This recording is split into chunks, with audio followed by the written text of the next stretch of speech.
turns into this one. Yeah, people are like nodding. They're like, oh yeah, I get that one. So here's the deal. If I'm driving in my nice sports car convertible in the winter, if I'm driving, I like being in front of every car. If there is any car in front of me, then I'm in this situation, and I don't like that. I want to be in front of every car. And there's only one way to accomplish that. And it's to drive faster than is humanly possible, because there's always another car in front of me. But what I do is I get myself in this weird little mental world where I think to myself that somehow they're doing something wrong to me by being in front of me. That their position in front of me is violating me. It's wrong. It's unjust. And this is it, because we as human beings hate inequity when we are the ones lower. It's fine if we're right here in the middle. We can stomach that. But what we really like is at least this. At least a little bit in front of the other person, just so that I know if I need to, I can accelerate and get around them. You know, if the road goes down to one lane, I need to be up there. If the light turns green, I want to get out there first. That kind of stuff. We hate inequity when we're the ones lower. And so on the screen here, I've got a demonstration of how it feels emotionally to me when someone is a perpetrator in my life. The perp is all happy, and he's thrilled, and he's excited with all the stuff that he has done to just accomplish his sense of victory, okay? But how I feel in the situation is I feel sad, and I'm off to the side, and I feel small. And every time someone does something wrong to you, or they've done something that just feels wrong to you, there is a new relationship that has begun. And it's a relationship of the bigger and the smaller. And the bigger person is not you, and the smaller person is you, and you don't like that. And that's how emotionally it works when we're in a conflict situation. And so we do everything we can possibly do to try to equalize, to try to raise our own stakes. And so sometimes we put the next person down so I can lift myself up a little bit. Or sometimes I just try to attack the other person to bring them down a little bit, because it cannot stand for us to be unequal. I at least need to be equal with the other people. But when someone has done something wrong to me, I'll even go farther.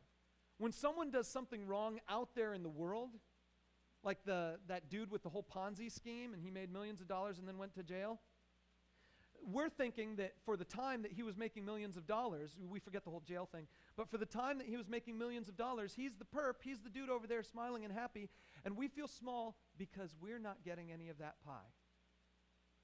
He's not doing anything directly against me, but I just feel that injustice in general means someone else is taking advantage of a situation, and I don't get that same advantage, therefore I am less.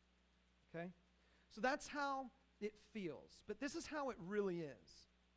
And these two guys are scratching their heads because they're confused about it. This is how it really is in the spiritual world. This is what the Bible tells us. That when a person does something wrong, unjust, unjustifiable, whatever, they're the ones who have shrunk. That in some measure, wickedness, when it comes out of a person, it diminishes that person. It doesn't strengthen that person. It makes that person less. In fact, Jesus says this verse. I'll read it to you. It says, "What goes into a man's mouth does not make him unclean, but what comes out of his mouth, that's what makes him unclean." And so here's the deal. Somehow, the Bible is trying to tell us that Jesus and his death solves this problem. And I want to help you view Jesus in a way and understand him so that you can solve this problem too. And so in just a couple minutes, let's see if we can accomplish that. Again, this is the way it feels to us. The perpetrator is victorious over us. But this is how we should be feeling. Because no matter what wrong has been done to me, more has been done to him. No matter who has violated my life, Jesus' life has been violated more.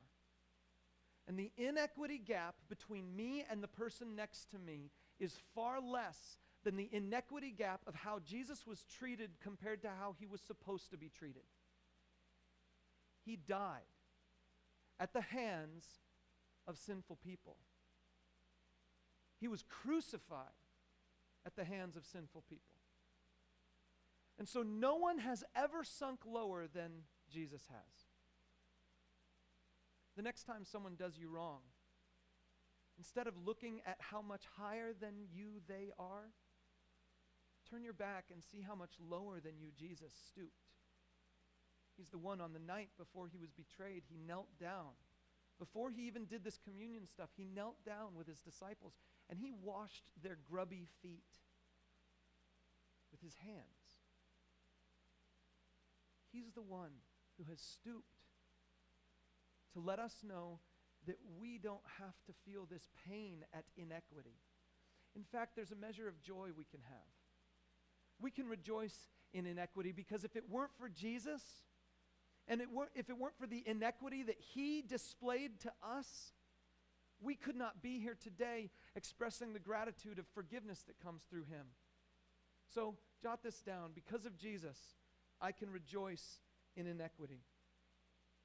Just a couple more thoughts. This is the spiritual reality that we experience. We don't know this, but the Bible teaches it, that when I do the right thing and someone else does the wrong thing, they've just been reduced somehow. But I want you to see how it really is, because we could get a big head here. We could get smug, and we could say, you've done something wrong to me. I'm just going to continue to be smug regarding you. But this is how it really is. That's still me. I'm still scratching my head, and that's the perpetrator who's still done something wrong and has become reduced in my sight. But Jesus never did anything wrong. The perfect God, man, who reaches down to you and to me, and he doesn't see a huge difference. He reaches down to you and to me, and he says, I'm going to pick you both up. What I think this says to us is that because of what Jesus does when he comes to this earth and he dies for us to give his life for us, when he does that, we can then take that same sort of love and hand it off to someone next to us and say, you know, you're really not that much worse off than I am. And Jesus grabbed me. Jesus can grab you. I think you should write it this way. Because of Jesus, I can forgive the sin of others. Two final thoughts here. Because of Jesus, I can be completely forgiven,